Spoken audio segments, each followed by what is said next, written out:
Welcome to I'm Spiritual But, starring the award-winning author and actress Anne Scottlin and globally renowned speaker and award-winning author Dr. Roger Leslie. I'm Spiritual But is a one-of-a-kind talk show about inclusive spirituality for religious and non-religious people alike. It's our vision to inspire everyone to discover their own unique spiritual experience. Email us at hello@imspiritualbut.com. We'd love to hear from you, or if you have a guest to recommend for the show. Thank you to USA Global TV, to our sponsors, and to all of you for spreading the word. And now, Anne Scottlin and Dr. Roger Leslie.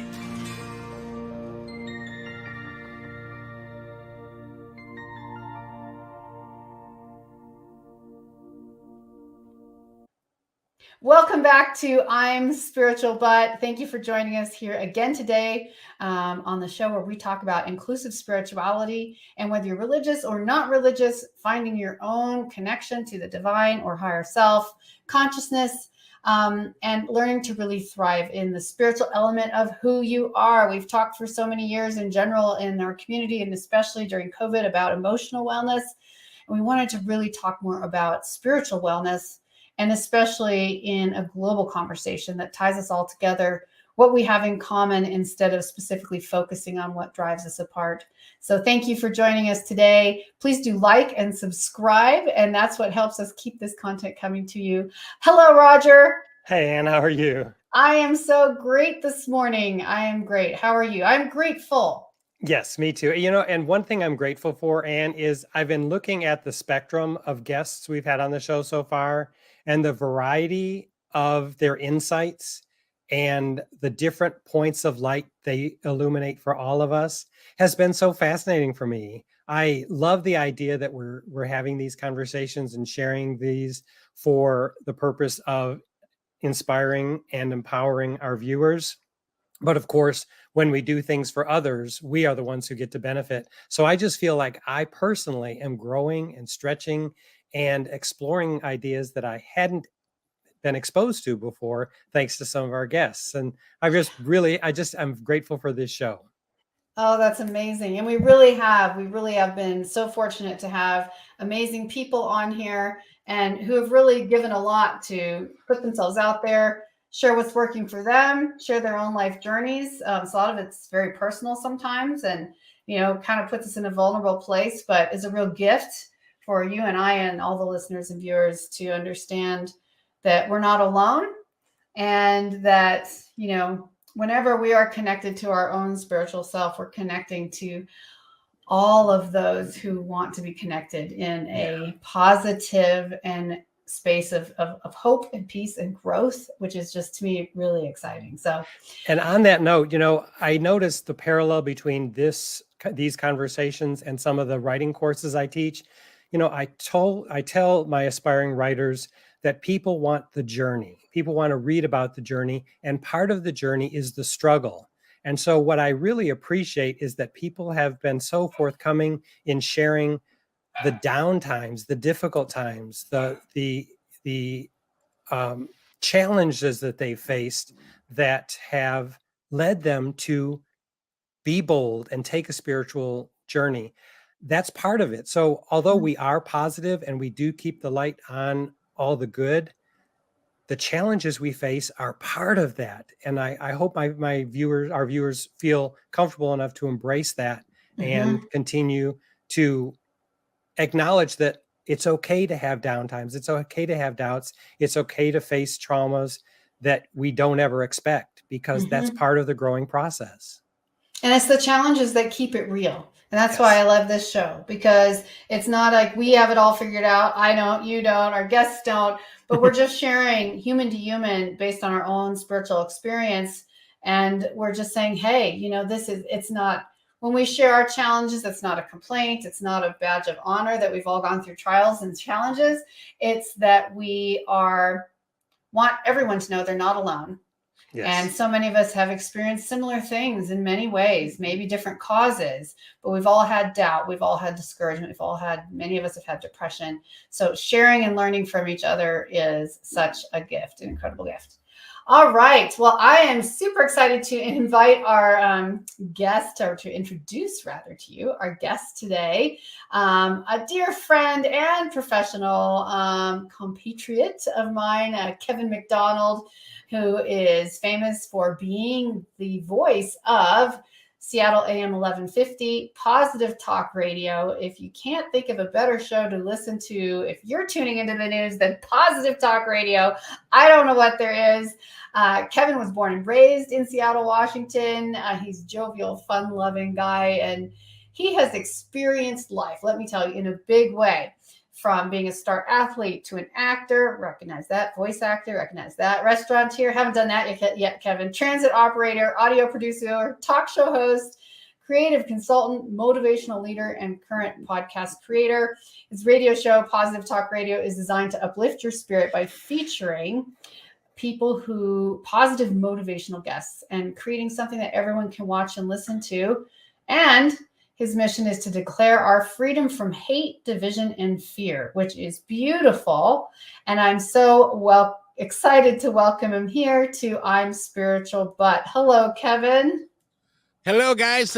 Nice to see you both. Thank you for having me on. Nice to see you, and so happy to have you here. It's a real treat for me. Let me get my microphone back where it's supposed to be. And since I'm in the presence of the tech guru here, so happy to have you here. And, we didn't have to do a tech check or anything with you, Kevin, because you've got it figured out. You're doing this every day. Sometimes 2 or 3 times a day. Today I've got 3. Wow, 3 shows today. Amazing. And they're so wonderful. And I've been on Kevin's shows before and always thoroughly enjoy it. We always have a wonderful time. And when we started this show, I was like, oh, Kevin's on my short list. I definitely would like him to come and join us here on I'm Spiritual But. So Kevin, just to get kickstart us off here, give us maybe a short summary of your own spiritual journey that's really interesting to most of our viewers. On Thanksgiving 2002, I was with my family and we were having, obviously sitting around having Thanksgiving dinner. And somehow we started talking about, now they're evangelical Christian, and I grew up Lutheran and spent, I was like 10 years perfect attendance in Sunday school. I went to a parochial school, and so I went to church, 2 or 3 times a week and all that. So we started talking about life and life after death and what happens when we die and stuff. And somehow it just didn't resonate with me. It was like, okay, so what do we do when we cross over, and why are we here? What is our purpose in life? And nobody could come up with a satisfactory answer for me. So my wife and I left and we went to a friend's house after that. And it was on my mind because it was like, gosh, why am I here? What am I here to do? I've been a restaurant manager. I've been a national sales manager. I've done all these things. I've got the house. I've got the picket fence. I got the dog. I got the kids. I got the wife, but it's not enough. I didn't feel like it was what I wanted. So we were talking with these 2 friends, and they looked at each other and said, we're having the same conversation. And I said, oh. So at that point in time, I had no idea about meditation or spirituality or any of the thought leaders that were out there. But I thought, I need to start investigate this stuff. And so the 4 of us got together and we started to investigate things like spirituality and stuff. And this friend of mine said, okay, this is what I want you to do. And I highly recommend everybody do this. He said, go to a metaphysical bookstore, okay, and walk up and down the aisle. And whatever book speaks to you, and I said, right. I'm not on medication or anything, so I don't know what you mean by speaks to me. And he said, what resonates with you, pick it up and buy it. Turned out to be a book called Journey of Souls by Dr. Michael Newton. And it's about our life between lives and our past life and all of that. And it really resonated with me. And so that led me down to the path of Neil Donald Walsh and conversations with God and the statement he makes in there that we are all one. And it was like, I never heard that in the Christian church, in the Lutheran church that I went to. It's a conservative one. And but I never heard that we are all one and we are all together and we're all vested in each other's wellness and stuff. So we started going down this, and we started learning more about, like listen to Wayne Dyer and some other really good thought leaders. And one day he came to me and he said, we need to do a television show. We need to get this onto TV to talk about all this stuff, because everybody's interested in it. Everybody at one point during time has those questions. Why are we here? What am I here to do? This was Wayne Dyer or your friend? This is my friend. Okay, just making clear. I looked into it, and we really couldn't do television. Well, you being a veteran know how difficult it is to get on TV if you don't have like a oodles full of money, which we didn't. My parents aren't famous. Yeah. So I said, but we can do radio. So we could buy some block time on a radio station. And so we did that under the heading of something called Spirit Talk, because we had a psychic medium and we had stuff. We didn't know anything, but we were learning, and we wanted to help people understand a little bit more about how life worked and that sort of thing. So we did that. And through the course of time, I don't know if this happened in your life, but in my life, everything happens for a reason. And it's just like everything lined up, chapter and verse, all the way through until now. And so I started doing, my friend, as will often happen, fell away. And so, but I still wanted to do the radio. So I started doing 2 hours a day, 5 days a week on KKNW, 1150 AM in Seattle, and did that for 11 months until I ran out of money. And they came to me and said, it's $10,000. And I said, well, that's too bad. I don't have $10,000.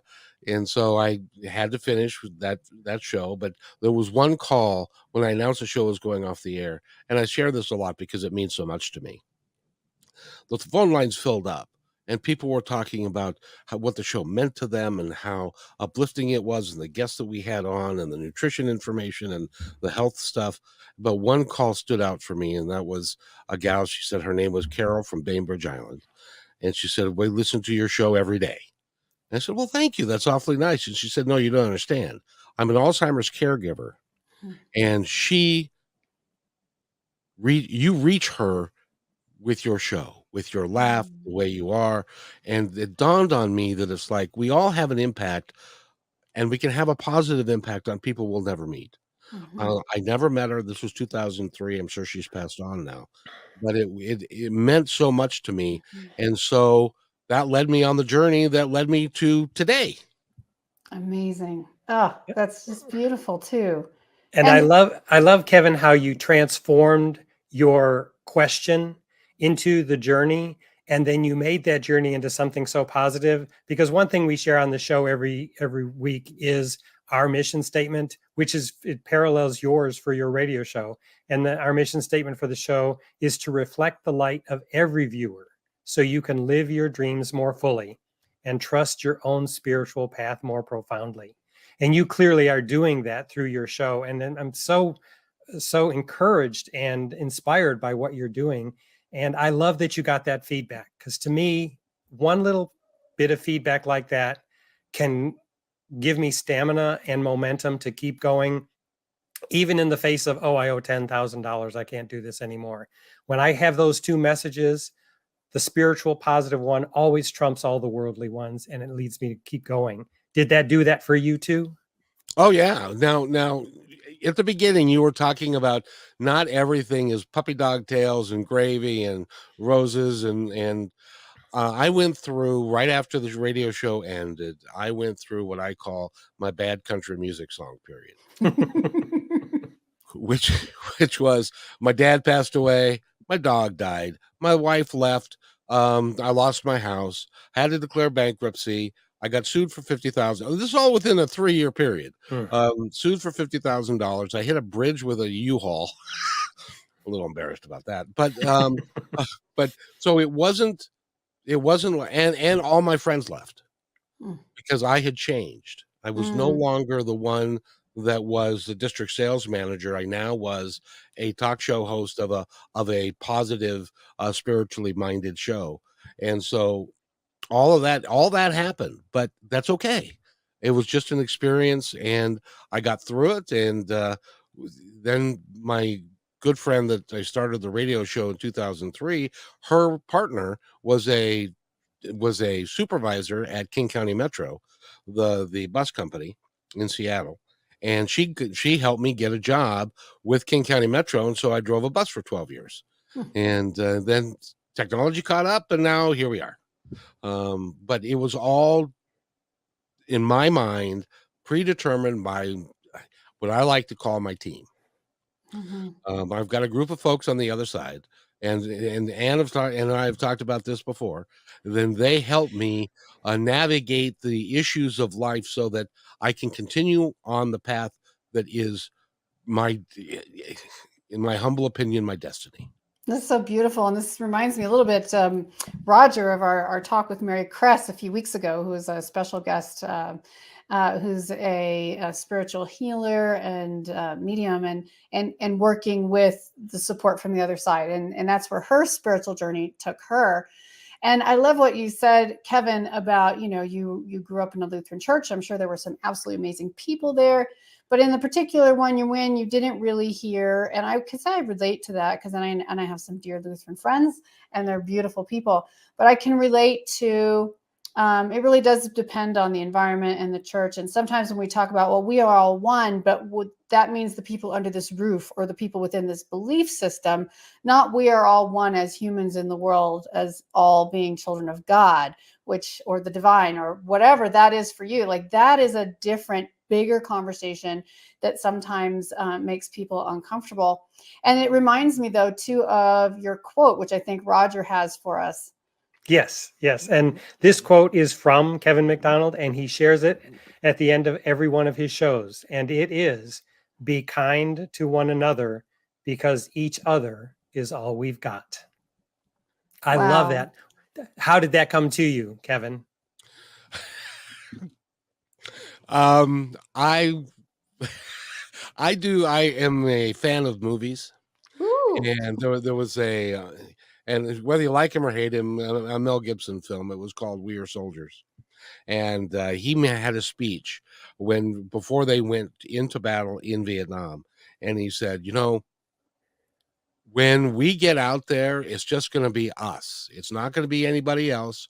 We're not going to be divided into black people and white people and atheist people and Catholic people. We're all going to be the same, because we're all going to be working together. And when we get out there, it's just us. And so I took that, plagiarized. I didn't plagiarize it really, but the idea is to be kind to one another, because each other's all we've got, because that's really is true. That's in my frame of mind, that's everything, is we've got each other. So let's be kind. I love that. And I think it's unique based upon other guests we've had on. Your spiritual journey started with other people. You had that Thanksgiving dinner. You went to another Thanksgiving dinner. You found a common curiosity about what wasn't being fulfilled. And rather than everybody going out on his or her own to do their own spiritual exploration, you decided as a small group, we're going to explore together and come up with ideas. And that's how, as I understood what you said, that's how someone suggested you go to the bookstore and find something that resonates with you. I love that, because I know I can speak for myself, and I know many other people, when they start exploring other tangents or tenets in philosophy or spirituality, they usually do it in secret because they expect to be judged. It's like, well, I can't tell anybody I'm on this journey. But you were bold. You and some friends did it together. How was that experience? Well, let's just say that I never did change my mom's mind, never did change my brother's mind, but I felt compelled. Have you ever done something that you just felt like it was right? And it was something that after every show that I've ever done, I feel uplifted. I feel energized because of the energy that people bring to it, the positivity that we exchange. And I couldn't, it's kind of like a illegal substance. It was kind of like my, I don't know, crack or something, but because I felt really called to do it. And as it turns out, I don't suck at it terribly. So it's, well, and And that's a nice thing about a gift. When you present something as a gift, you don't stare at the person expectantly, waiting for a response, waiting for a reaction. If you're just giving from what you feel is your purpose, your destiny, as you mentioned, then if it lands on certain ears and resonates well with them, beautiful. If it doesn't, equally beautiful. It's not meant for them, or at least not for them at this time. So the fact that you're just on the airwaves, sharing the positivity, offering it as a gift to anybody who wants it, I think that makes it so much more inviting than the perspective that I have the answer, follow me, which to me has never worked. Can I tell you a quick story about that? Yeah. When I first started going down this road, going down this path, this journey, I was taken with a lot of new thought leaders, people who wanted people to follow them, wanted to be the leader, wanted to stand up in front of the room and have people kind of bow to them and stuff. What I discovered was there ain't no such critter. Sorry for my English, but there isn't such a thing, because we are all equal and we are all one, and we need to fulfill our own mission in life, whatever that is, and to do it in a positive, happy way, and not to the year of the guru is dead, as far as I'm concerned. It's each of us, and all of us have the ability to do anything we choose to do. That's so true. And I love what you're saying, because what that says to me personally is you don't have to have a religious leader to have a spiritual experience. If you do, you can also have a strong spiritual experience. And I would hope that within that context, you constantly are learning and growing. But for anyone who's been in an experience where there was disillusionment when they were in, an organization or following a particular religious leader that deviated from them, even in our last show, and our guest was talking about a spiritual leader who back in the day was pro-apartheid. And it just was so hard for someone to comprehend, like, how can you be that way? So when you're disillusioned, I think the answer is to always just keep growing. It's not being stagnant is not what we were ever designed to do. We are physically different today than we were yesterday. We are emotionally different. Our bodies regenerate every cell every 7 years. We're never the same from moment to moment, because in every moment we've experienced the previous moment, which has changed us and made us something new. So the idea that one set of thinking, whether you're religious or not religious, even if you are a member of a healthy religious organization and family, keeping yourself growing, thriving, exercising as an individual is still key to maintaining that personal spiritual experience and staying tied to all of God's children on the planet, as opposed to just one way of thinking. Oh, I couldn't agree more. That's why when I read in Conversations with God that Neil Donald Walsh, and I've interviewed him several times. I've been fortunate enough in my career, because it started way back in 2003, that I've got to talk to John Edward, the psychic medium, Neil Donald Walsh, Gary Zukav, John Holland, the psychic, even Greg Braden, the guy who does quantum physics. And so I've got to talk to a lot of people, and everybody comes up with this. It is amazing. When the first time you and I talked, Ann, Mm-hmm. we had the same philosophy, and we had never met. We did not read the same books. We didn't. It is inherent in us that we all want to be together. We want to be that we are all one, that we are all a family. And people deep down know that. They may be frightened by it, but that's another conversation. So in that line of things, so now we'll take this up a notch. So when you were talking earlier about, so we are one, and you were talking about your team on the other side. And I know you and I have also had conversations about NDEs. If people don't know what that is, that's near-death experiences. What does the other side How is that meaningful for you in your everyday life? Well, a couple things. First of all, 2 years ago, my brother passed away with stage 4 lung cancer. Mm, Last year, my mom died, just died suddenly. mm, She was 90. Um, but I don't feel grief for them. I mm, know where they are. I mm-hmm, know how happy they are. I mm-hmm, know that what they've gotten to transition into is not some great for me, and this is just me. It's not some great unknown. It is real. It is there. If you most of the NDEs will say the same thing. They get to the other side, and all there is love. mm-hmm. And they appreciate the fact that all there is love, and they don't have to. They're not being judged harshly by what they did or whatever. Not to say that you shouldn't always try to do the best you can, but and so for me, it's for me, it's not a theory. It's not a wow, nice to believe that. For me, it's an absolute fact. We go to the other side, and we are welcomed home. That's what I call home. And this was such a important personal experience for me on my spiritual journey. And when I started finding that the the prototype of religion and spirituality that I had grown up with was no longer fitting, not because I didn't want it to, but because it was crossing the lines and violating other areas of my conscience where I didn't feel that people should be treated a certain way. And I said, this just is wrong. Then I felt that really scared for a while because I felt outside of what do you want to call it, the faith, and what happens to me if I die. I got really dark and very frightened for a while. And then I was fortunate enough, I don't even know how, I stumbled across one of the websites for NDEs, near-death experiences. And there's a whole organization, I don't have the URL handy, but if you Google near-death experiences .org, there's a whole research organization dedicated specifically to this conversation. And they have on their website, they host thousands of vetted first-person stories of people's near-death experiences and what those experiences were. And, while some of them are different, so many are similar, just like you said, Kevin.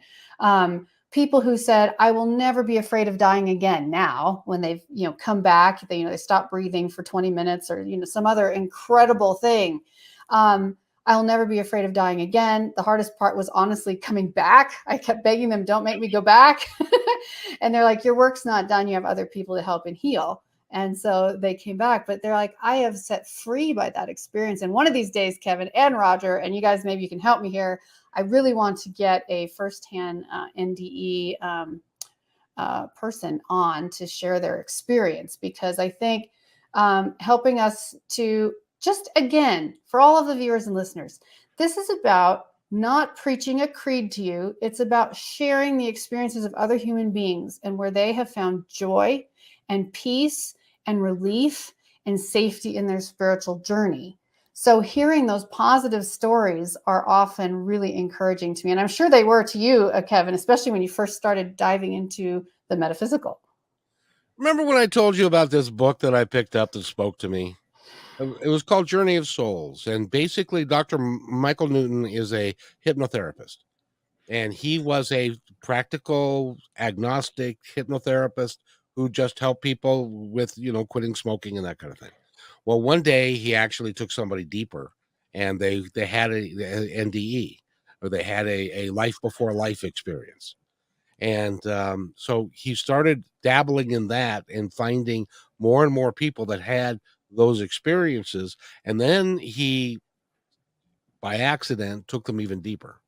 And so that they could experience what happened when they died, where they went on the other side, why they were on the other side, what were the things that they learned on the other side in preparation for coming back to this life, which is really the foundation. And he did thousands of these. There's the Newton Institute is famous for having a bunch of hypnotherapists around the world, and they experience this on an ongoing basis. So from a lot of different sources, a lot of different people. And so for me, that kind of sealed the deal that it was, that it was important, and that we needed Mm-hmm. that, and that, by the way, every NDE that I've looked at, or most of them, you're right, there are a few, but for most of them, they all have the same components as he wrote Hmm. about people doing past life regression. So it's all Wow. connected. It's all connected. And this is so interesting to me. And, we won't go full tilt into past life regression today, but for anyone out there who wants to expand their thinking, I know one of the, newer philosophical spiritual movements around this is, which actually makes more sense to me, since we know scientifically that time is not linear the way we tend to view it as human bodies, right? But it's more about parallel lives. So if you talk about past life regression, for people who practice this, and I have not done it, but it's more taking a peek into your higher self, your spirit self, your physical self, or who you are in different planes at different times. It doesn't from any way detract of who you are or who you've been, quote unquote, or who you will be, but it's just exploring yourself more deeply. And people who do that often come away with much more of a grounded sense of who they are and a clearer statement of their own purpose, which is kind of where we had the title of this show, which is I'm spiritual, but why am I here? So what is your sort of fundamental, what was your takeaway other than just, we are all one? What is your fundamental takeaway, Kevin, around why are you here? First of all, everybody has that question at one point or another in their life. They can be 20 something, they can be 80 something, but someplace in that time frame, they're going to say, "Why am I really here? Is this all there is? And how can I make my life count for something?" And for me, it was learning about these things, and then I had a conversation. And I highly suggest, and by the way, I'm not crazy. I don't take medication, but I highly Nothing suggest. against the medication, but No, no, but I just want people to know that I'm relatively you're normal. sober today. I'm sober, and but I had a conversation with people on the other side, and I said, "All right, guys, you want me to do this? You're taking me down this road. You're going to have to help me, and you're going to have to inform me about all of these things, and you're going to have to clear the road so that I can do what you want me to do. Mhm. You tell me what you want me to do, and I'll do it." And that's how I ended up doing this, all the way to this conversation that we're having today, which I believe was preordained, by the way. Mhm. I love that, Kevin.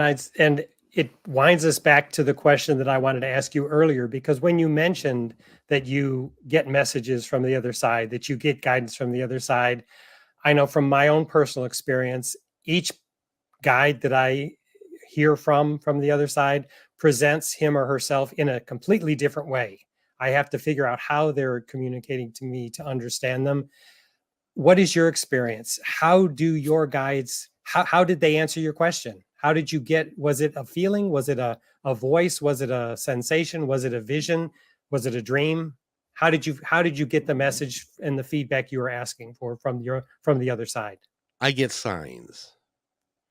For instance, have you ever looked at the hands of the clock and for whatever reason at any given time it says 1111 or four ones, and it's like I- because who I am, I've got like four clocks in my house.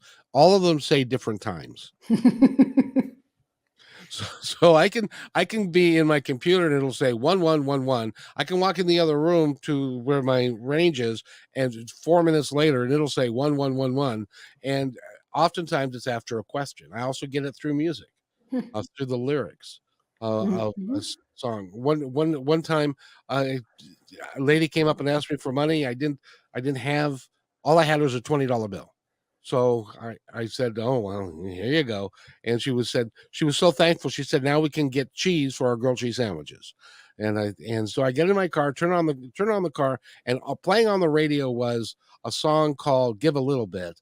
I forget the name of the band, but it was "Give a Little Bit." For me, that was a sign that was I had done something the way that they wanted me to do it. Yeah. So how, for those people who are viewing now and don't really have much experience with this, how do you distinguish between what feels like a sign to you and what could just be coincidence? Well, first of all, there are no coincidences. Okay. There are none of those. But more so, it's along the lines of it makes you feel good, because you just said it right there. If it makes you feel good, if it makes you feel positive, if it makes you feel like this is something, regardless of what you're thinking about, if you're thinking that this is something, I'm getting on my soapbox.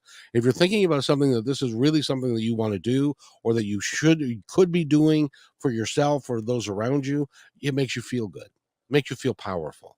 And so that's how I know that it's, because the other side, the other guy who's on the other shoulders, oh, you can't do that. You need to make money, and you when you retire, maybe you can do, that guy I have effectively turned down, so that because I've had enough evidence now in my life that I can prove it, at least to myself. Don't have to prove it to anybody else. It doesn't matter.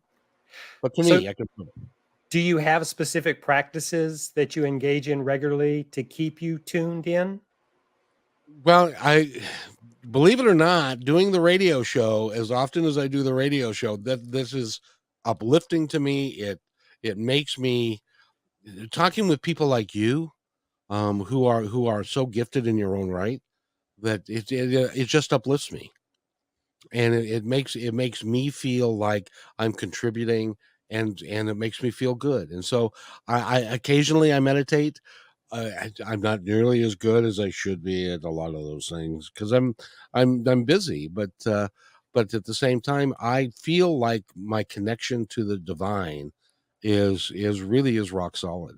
And And I this can't is even go beautiful. ahead. Yeah, sorry, because I love what you just said though. Like, like I don't always meditate, I always don't, necessarily in the way that people think. But this is again, this is part of what makes this show that we're on right now today special, I think, which is finding what works. Not one size fits all, not one diet fits all, right? It's we're each unique and individual. So just because the biggest I think the biggest danger to everyone's spiritual experience, and I'm not saying go do bad things, is guilt.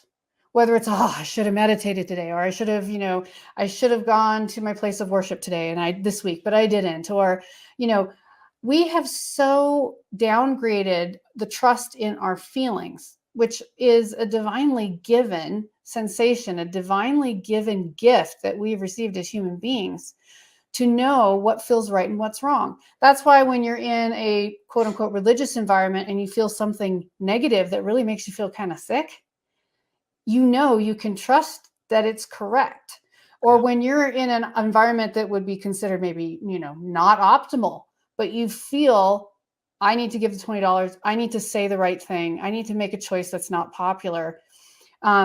To me, that is the divine speaking to us. And I was taught to not ever listen to my feelings. And I'm completely overhauling in my own spiritual experience right now, learning that actually it's, the higher consciousness, the divine higher self, the way it communicates most directly is, sometimes we hear, we see signs, is our feelings. That is our radar. That is the instinct at the deepest level of who we are. So if you have good intentions, if you have a pure heart and good intentions, you can really rely on your gut reactions to things. I think that is priceless. So, wow, I have never seen 40 minutes go faster. So let's share our final comments, and then we'll just have to have Kevin back. Don't make me go. Don't make me go. I'm having too much fun. No, it's been truly, truly wonderful having you again here, Kevin. And Roger, any final thoughts? I just want to applaud you for what you're doing. And I love that you are such a pure example of just taking inspiration to action and moving into that space based solely on what I've learned about you during this conversation. It feels to me like you just followed your guidance. It's led you where you are. It's given you some huge challenges that all came together all at once, and you rebuilt from there, which to me is the process of growth. And you modeled that so beautifully. So I want to applaud you and thank you for all that you've shared with us today. I feel more inspired just having talked to you. Well, I really, really appreciate you guys. And it is, there's not enough of this yet. It's coming, I believe. Absolutely. I think that over the course of the next few years, that this will become a lot more mainstream and Mhm. normal, and what you guys are doing, what I'm doing with our shows, it's going to help. And I just Absolutely. applaud the both of you. And Roger, it's great to meet you. It's just I know we got to go, but just a real quick story. I had John Edward on one time, and my sister was having a reading by John Edward, and John Edward said, "The letter R means something to you. You have people who the letter R means," and she said, "Well, my brother's name is Randy," and she forgot that her husband's name was Roger. That's pretty funny. Like, yeah, let's skip past the obvious. That's hilarious. Oh, so fun. Well, it's been just lovely. Thank you both today. And thank you to all our viewers and listeners. Everybody, please help us out. Please please subscribe to the show so we can keep this coming to you. And please send your thoughts, comments, questions to our website, which is imspiritualbut.com. And you can also look in the notes on this show again and see Kevin's URLs. Listen to his show on Seattle AM 1150. If you can't find something better to listen to than this show, it's Positive Talk Radio. So and pick Kevin, one or the other. And Kevin, if you would like to sign us off with your famous quotation, Oh, that would be a great way to end the show. You know, that the divine had you say that, because I was going to ask. I was going to ask. And just remember, everybody, be kind to one another, because each other's all we've got. We'll see you next time.